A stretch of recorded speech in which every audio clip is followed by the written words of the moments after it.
sudah memasuki segmen kedua. Di sesi kali ini adalah waktu bagi calon gubernur untuk menjawab pertanyaan dari tim panelis.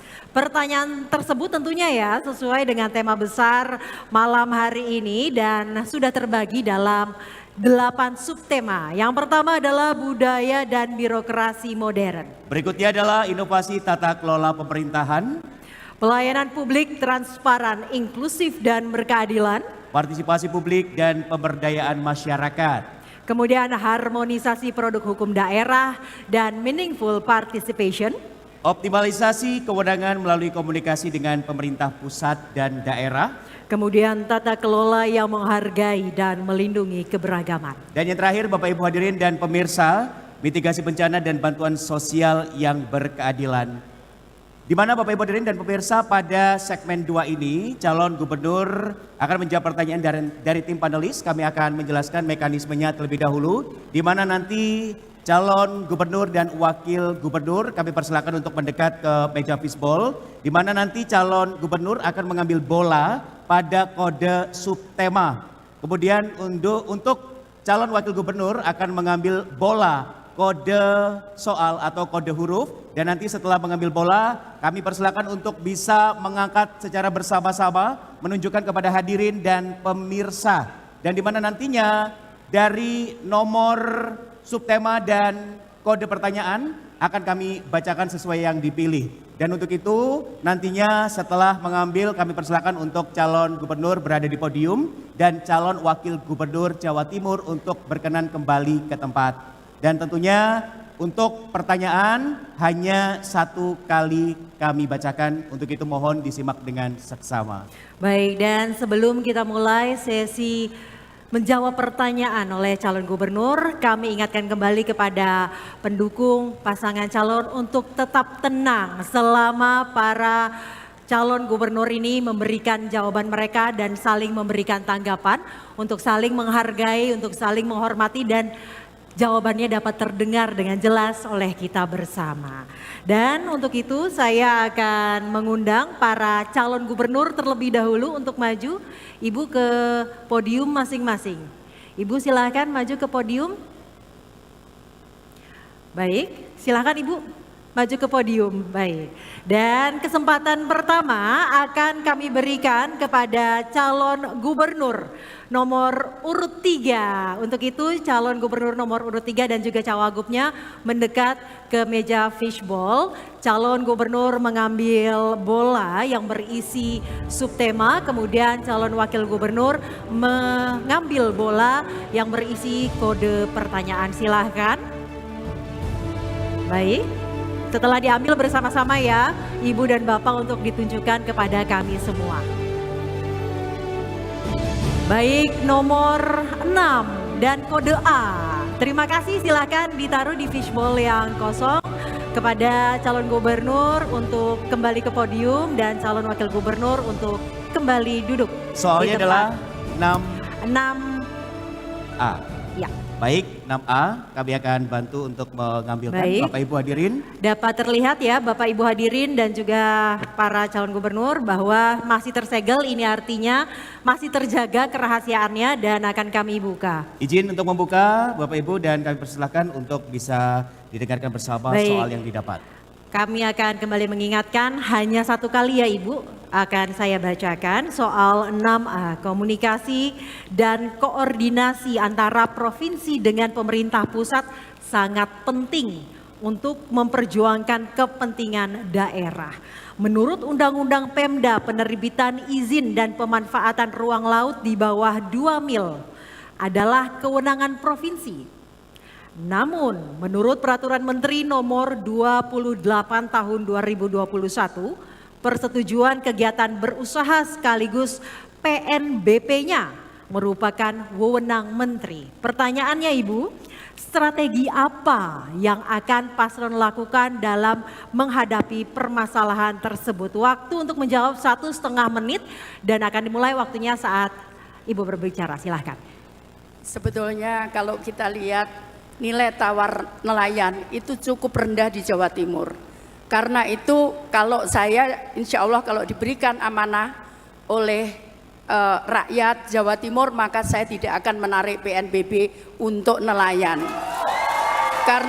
Karena itu kalau pemerintah pusat mau menarik dari nelayan kami yang sudah miskin, maka kami akan bayar untuk nelayan-nelayan itu PNBP-nya.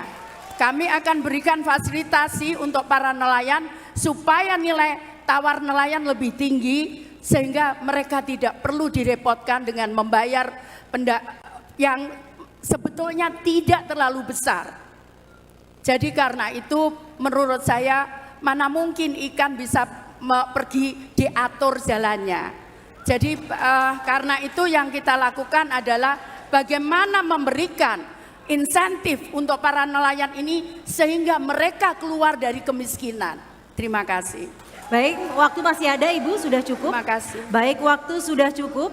Selanjutnya akan saya berikan kesempatan kepada Cagup nomor urut 2 untuk menanggapi jawaban dari Cagup nomor urut 3. Waktu Anda 1 menit Ibu dan akan dimulai saat Anda berbicara, silahkan. Baik, terima kasih. Kami sebetulnya sudah mengkoordinasikan mungkin lebih 5 kali dengan Menko Marves, kemudian Menko Perekonomian, kemudian dengan KKP. Kami melihat ada dispute, jadi sinkronisasi itu bukan hanya antara kabupaten, kota, provinsi, dan pusat, tapi antar instansi di pemerintah pusat sendiri memang harus disinkronkan. Oleh karena itu apa yang bisa kita lakukan melalui proses kualifikasi pemilahan.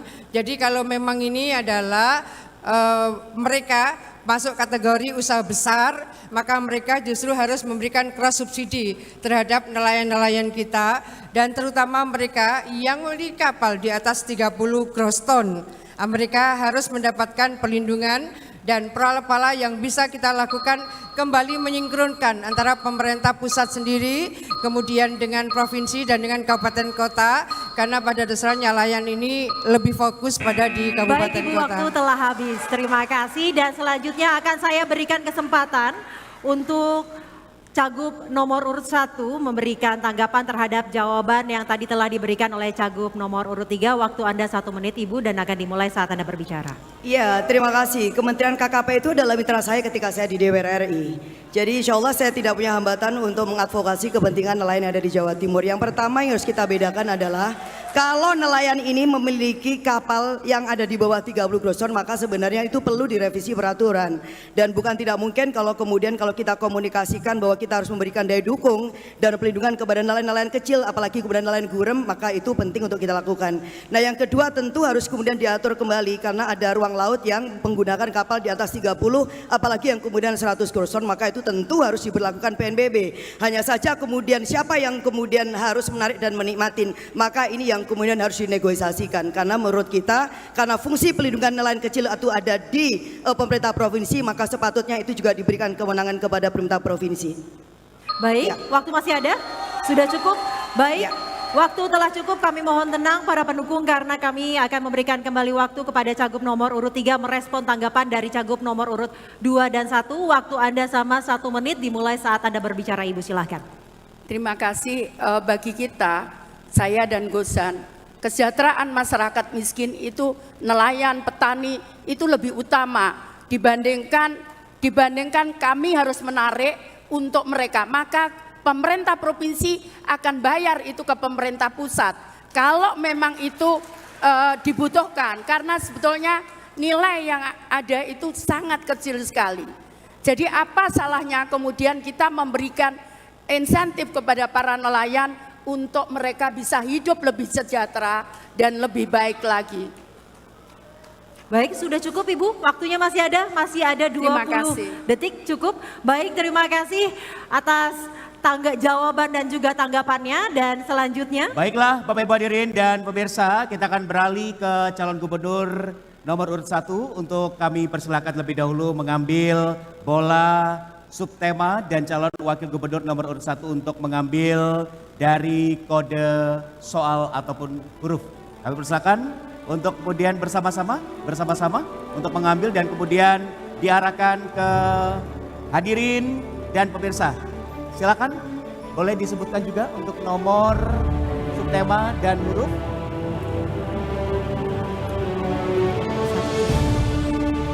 1C, betul? Baik, kami persilakan untuk berkenan kembali ke tempat. Untuk calon gubernur berada di podium dan calon wakil gubernur kami persilakan untuk menempati tempat duduk. Baik, ini pertanyaannya. Masih tersegel Bapak Ibu, yang artinya masih terjaga kerahasiaannya. Kami buka ya Bapak Baik, Ibu. kami akan bantu untuk membacakannya dalam satu kali kesempatan. Mohon didengarkan dengan seksama. Sejak era reformasi, upaya memberantas perilaku koruptif, kolutif, dan nepotis belum memuaskan. Indikasinya, masih ada perilaku KKN yang terjadi di kalangan birokrasi. Salah satunya muncul istilah ordal atau orang dalam untuk mendapatkan proyek atau menjadi pegawai.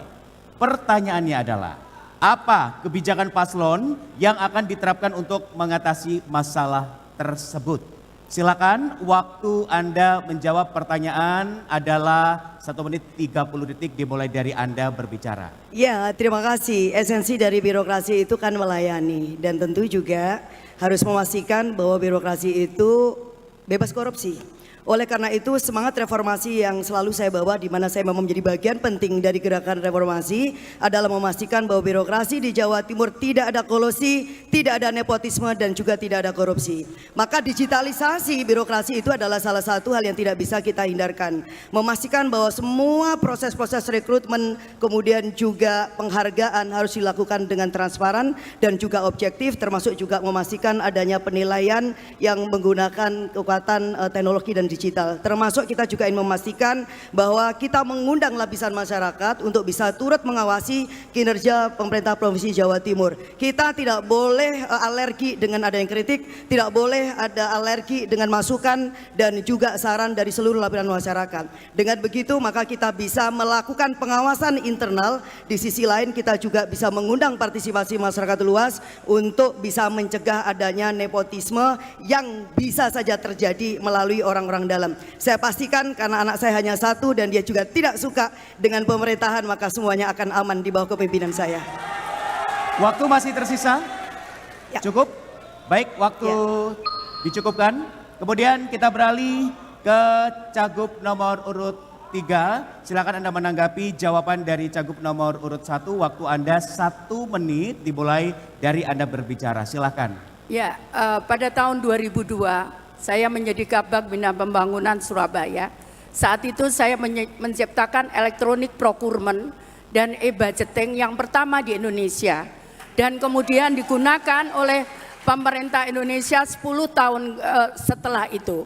Yang ingin saya sampaikan adalah tata kelola pemerintahan dengan elektronik itu akan bisa dinikmati oleh rakyat karena masyarakat akan bisa melihat secara langsung dan berpartisipasi aktif karena semua dilakukan dan proses itu dilakukan dengan transparan.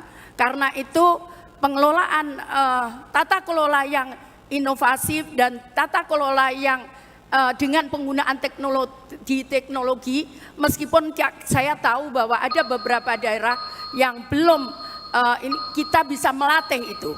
Jadi transparansi dan akuntabilitas adalah kunci daripada masalah. Mohon maaf, waktu habis. Kami akan beralih ke Cagup nomor urut 2. Kemudian silakan Anda menanggapi jawaban dari Cagup nomor urut 1. Waktu Anda 1 menit dimulai dari Anda berbicara.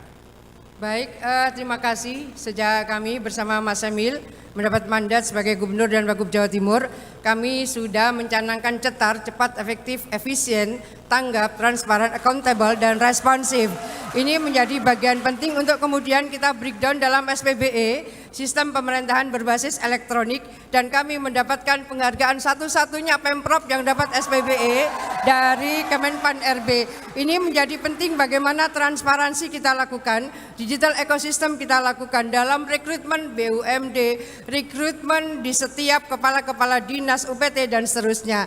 Meritokrasi kita juga mendapatkan nilai sangat tinggi. Oleh karena itu, assessment yang kita lakukan sesungguhnya sudah kita sampaikan secara terbuka, secara transparan lewat digital ekosistem, dan BKD kita mendapatkan penghargaan terbanyak dari BKN. Oleh karena itu saya ingin menyampaikan bahwa insya Allah yang kita lakukan itu sudah transparan berbasis ekosistem digital yang ada. Mohon maaf, kita kembali ke mohon izin tenang terlebih dahulu Bapak Ibu hadirin. Mohon maaf, mohon tenang. Kami persilakan kembali. Ya, terima kasih mohon untuk izin, tanggapan mohon Bu izin Risma, Ibu. karena Ibu juga Waktu sepakat dari kami, dengan apa yang izin menjadi Ibu. program. Ya? Mohon maaf, waktu dari kami belum kami mulai. Oh, belum. Mohon izin. Oh, oke. Untuk calon gubernur nomor urut 1 kami persilakan untuk bisa memberikan respon tanggapan dari cagup nomor urut 3 dan 2. Waktu Anda 1 menit dimulai dari Anda berbicara. Ya, terima kasih untuk Bu Risma. Jadi terima kasih karena apa yang kita kemukakan tadi dengan digitalisasi birokrasi ternyata juga diafirmasi oleh Ibu. Jadi terima kasih Ibu sekali lagi bahwa program Lulu Lukman memang adalah jawaban bagi Provinsi Jawa Timur. Namun demikian mohon maaf Ibu Khofifah, jadi apa yang tadi disampaikan ini agak sedikit paradoks. Karena ternyata di semua sistem berbasis elektronik yang ada di Jawa Timur tidak membebaskan Jawa Timur sebagai provinsi dengan kasus korupsi yang sangat banyak. Itu artinya tidak efektif, tidak efisien dan juga tidak bisa dijalankan. Terima kasih. Baik, Waktu Ibu. masih ada. Baik, cukup. Terima Dan- kasih. Baik, cukup dan para pendukung kami ingatkan untuk tetap tenang dan kondusif karena selanjutnya akan kami berikan waktu kepada calon gubernur nomor urut 2 untuk menjawab pertanyaan. Untuk itu kami meminta Ibu Cagup dan Bapak Cawagup untuk menuju ke meja fishbowl untuk mengambil subtema dan juga kode pertanyaan. Silahkan diambil secara bersamaan. Dan setelah diambil langsung ditunjukkan Bu kepada seluruh hadirin dan Bapak kode nomor 2C. Baik, terima kasih, silakan ditaruh 2C. Baik, terima kasih. Ibu Cagup silahkan menuju podium dan Cawagup untuk kembali duduk. Dan kita lihat bersama soalnya masih disegel ya hadirin dan Ibu masih disegel ya. Itu artinya kerahasiaan masih terjaga, akan kami buka. Dan kami ingatkan kembali pertanyaan hanya akan kami bacakan 1 kali. Pertanyaan 2C, salah satu persoalan dari penyelenggaraan berbagai SMK selama ini adalah kurangnya relevansi antara program keahlian SMK dengan sumber daya, keunggulan maupun kebutuhan dunia usaha dan industri. Pertanyaannya, inovasi tata kelola seperti apakah yang akan dilakukan oleh paslon untuk menjawab persoalan tersebut?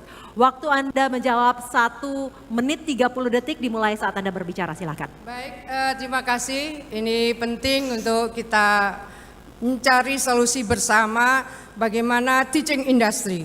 Kita lakukan di cukup banyak SMK di Jawa Timur, teaching industry. Kerjasamanya tentu dengan berbagai industri-industri strategis. Kemudian kerjasama dengan beberapa negara, kita juga memiliki tempat sampai kemudian ada tempat di mana ada kampung, saya sebut kampung Jepang karena memang disiapkan alumninya untuk menjadi nakhoda di kapal pelayaran ke Jepang. Nah, kami membangun link and match tidak sederhana karena magang kita memulai pada periode 5 tahun ini kita minta magang itu 5 bulan. Jadi kalau dengan libur dia sebetulnya 1 semester. Dia magang kita harapkan bahwa ada ekosistem, ada kedisiplinan, ada teamwork yang mereka sudah akan beradaptasi dengan dunia kerja. Jadi pada posisi seperti inilah kami berharap bahwa spesifikasi peranan yang mereka bisa siapkan akan berseiring dengan komunitas di mana mereka akan bekerja pada akhirnya. Tapi bahwa kami menyampaikan terima kasih, teaching industry sudah bisa kita lakukan di beberapa SMK di Jawa Timur. Oleh karena itu kami berharap bahwa pada akhirnya kita akan terus bisa menurunkan angka pengangguran yang menjadi lulusan dari SMK-SMK di Jawa Timur. Terima kasih, mudah-mudahan akan terus berseiring dengan kesuksesan mereka. Baik, waktu telah habis. Kami mohon untuk tenang karena selanjutnya akan kami berikan kesempatan kepada Cagup nomor urut 1 untuk menanggapi jawaban dari Cagup nomor urut 2. Waktu Anda 1 menit, Ibu dimulai saat Anda berbicara. Ya, terima kasih. Ini agak paradoks ya dengan kenyataan di Jawa Timur. Karena angka pengangguran terbuka itu justru disumbangkan oleh SMK. Itu artinya mohon maaf Ibu Khofifah, bahwa tidak ada perencanaan yang sangat matang dan berbasiskan kepada studi analisis yang mendalam terkait dengan kebutuhan industri dan juga daya dukung serta ekosistem di mana SMK itu didirikan. Oleh karena itu, kalau Lulu Lukman jadi gubernur, kita akan merekrut dewan pakar untuk menyusun kurikulum bersama-sama dengan pemerintah dan sekolah agar bisa menghasilkan kurikulum yang dibutuhkan. Lalu yang kedua adalah dengan adanya sertifikasi keterampilan dan memberikan dukungan inkubasi bisnis kepada para lulusan SMK, termasuk juga dengan program magang. Terima kasih Bu Ida Fauzia, kita sudah merintis program yang ada di Jepang dan kita juga akan ikutkan anak-anak di Jawa Timur berbagai program-program yang terbaik, baik itu dengan link and match dengan dunia industri dan juga dengan kerjasama internasional. Ya. Baik, cukup waktu Ya. masih ada. Terima kasih. Dan waktu telah habis dan selanjutnya akan saya berikan kesempatan kepada Cagup nomor urut 3 untuk menanggapi. Waktu Anda 1 menit Ibu, dimulai saat Anda berbicara, silahkan. Jadi pernahkah kita melihat data bahwa yang anak SMK lulusan sekolah SMK swasta lah yang mereka banyak menganggur. Kenapa? Karena mereka tidak punya fasilitas untuk uji lab dan sebagainya. Karena itu saat Tuhan mempercayai kami, maka kita tidak pernah membedakan SMA, SMK negeri swasta maupun di pondok pesantren. Yang kedua adalah permasalahan utamanya bukan match-match. Karena SMK itu dikelola dengan BLUD. Mana mungkin sekolah mencari uang untuk menghidupi pendidikan itu. Karena pendidikan itu adalah kewajiban negara. Jadi pemerintah harus membiayai itu semua. Yang ketiga adalah masalahnya, sebetulnya saya sudah banyak melakukan, bahkan kirim perawat ke Jepang, Korea dan sebagainya. Terima kasih. Baik, waktu telah habis dan selanjutnya akan saya berikan kembali kesempatan untuk Cagup nomor urut 2 merespon tanggapan dari Cagup nomor 1 dan 3. Waktu Anda 1 menit dimulai dari Anda berbicara. Ya, ini penting karena kami sudah mengkoordinasikan berkali-kali antara BPS dan Kementerian Pendidikan dan Kebudayaan. Ada perbedaan ketika melihat bahwa ini disebut nganggur atau tidak. Jadi BPS mengasosiasikan ketika seseorang itu masuk dalam sebuah institusi perusahaan tertentu baru disebut dia bekerja. Tetapi bahwa kalau kita keliling, siapa yang rajin keliling ke SMK, mereka kalau ditanya mereka akan bekerja dalam suatu institusi atau mandiri. Mereka lebih senang menyebut mandiri. Inilah sebetulnya yang disebut gig economy. Era dunia adalah era gig economy. Mereka ingin kontrak-kontrak jangka pendek, bukan kontrak jangka panjang. Kemudian soal BLUD, saya ingin menjelaskan bahwa di Jawa Timur 67 BLUD. Kenapa? Karena mereka sudah bisa menghasilkan income, maka kemudian mereka masuk pada Ibu, BLUD. waktu Anda telah habis, terima kasih. Baik, boleh kita berikan tepuk tangan untuk masing-masing pasangan calon. Bapak Ibu hadirin, boleh semangat Silakan Anda memberikan sekali lagi. apresiasinya dan dukungannya. Kami persilakan untuk berkenan Duduk kembali. kembali ke tempat duduk. Silakan Ibu untuk duduk kembali. Ibu-ibu calon Boleh untuk duduk gubernur. kembali Ibu, silakan. Baik, terima kasih. Dan ini merupakan akhir dari sesi bagi para calon gubernur untuk menjawab pertanyaan dari tim panelis. Akan kami lanjutkan usai jeda dengan sesi bagi para calon wakil gubernur untuk menjawab pertanyaan. Maka untuk itu tetaplah bersama kami dalam Debat Publik Pilgub Jatim 2024 kedua.